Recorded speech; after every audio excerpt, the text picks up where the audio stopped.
নমস্কার, আপনাদের সকলকে স্বাগত জানাই চ্যানেল রূপা মুখার্জিতে।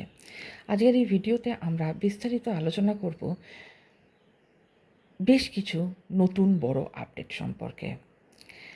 বিশেষ করে আগামী 27শে মে 2026 সুপ্রিম কোর্টের শুনানি, 30শে মে রাজ্য সরকারের বৈঠক নিয়ে। ভিডিওটি শেষ পর্যন্ত দেখবেন, কারণ আজকের আলোচনায় এমন গুরুত্বপূর্ণ বিষয় রয়েছে যা আগামী দিনে যথেষ্ট প্রভাব ফেলতে পারে। প্রথমে বলি যে ডিভিশন বেঞ্চ মামলার পরবর্তী শুনানির সম্ভাব্য তারিখ 27শে মে 2026 ধরা হয়েছে। একই সঙ্গে খবর এসেছে যে 30শে মে রাজ্য সরকারের তরফে 4টি সংগঠনের সঙ্গে একটি গুরুত্বপূর্ণ বৈঠক হতে পারে। এই দুই ঘটনাকে সামনে রেখে এখন নতুন সমীকরণ তৈরি হচ্ছে।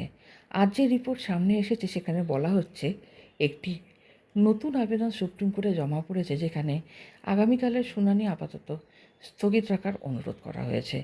রিপোর্ট অনুযায়ী সরকারি কর্মচারী পরিষদের পক্ষের আইনজীবী আবেদনটি করেছেন, অর্থাৎ বিষয়টি সরাসরি সরকারের সঙ্গে যুক্ত একটি পক্ষের তরফ থেকে তোলা হয়েছে বলে আলোচনা চলছে। আবেদনে আলো বলা হয়েছে 30শে মে যে আলোচনা বা ডিসকাশন মিটিং হতে চলেছে তার আগে কিছু বিষয় পরিষ্কারভাবে বোঝার জন্য সময় প্রয়োজন। এখানে বলা হচ্ছে 5 ফেব্রুয়ারি 2026 সুপ্রিম কোর্ট যে গুরুত্বপূর্ণ পর্যবেক্ষণ বা নির্দেশ দিয়েছিল সেই বিষয়গুলি নিয়ে রাজ্য সরকার বিভিন্ন সংগঠনের সঙ্গে বসে আলোচনা করতে চায়। সেই কারণেই 27শে মে শুনানি পিছিয়ে দেওয়ার আবেদন করা হয়েছে বলে খবর। আবেদন নাকি 4 সপ্তাহ বা 28 দিনে সময় চাওয়া হয়েছে, অর্থাৎ যদি আদালত আবেদন গ্রহণ করে তাহলে যে আগামী শুনানি আছে তা বেশ কিছুটা পিছিয়ে যেতে পারে।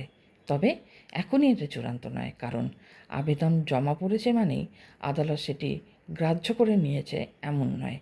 সুপ্রিম কোর্ট কী সিদ্ধান্ত নেয় সেটাই এখন সবচেয়ে গুরুত্বপূর্ণ।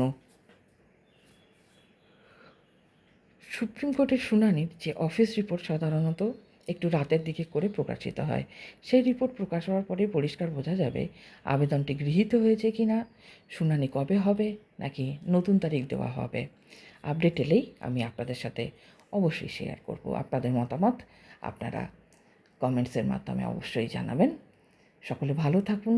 ধন্যবাদ। নমস্কার।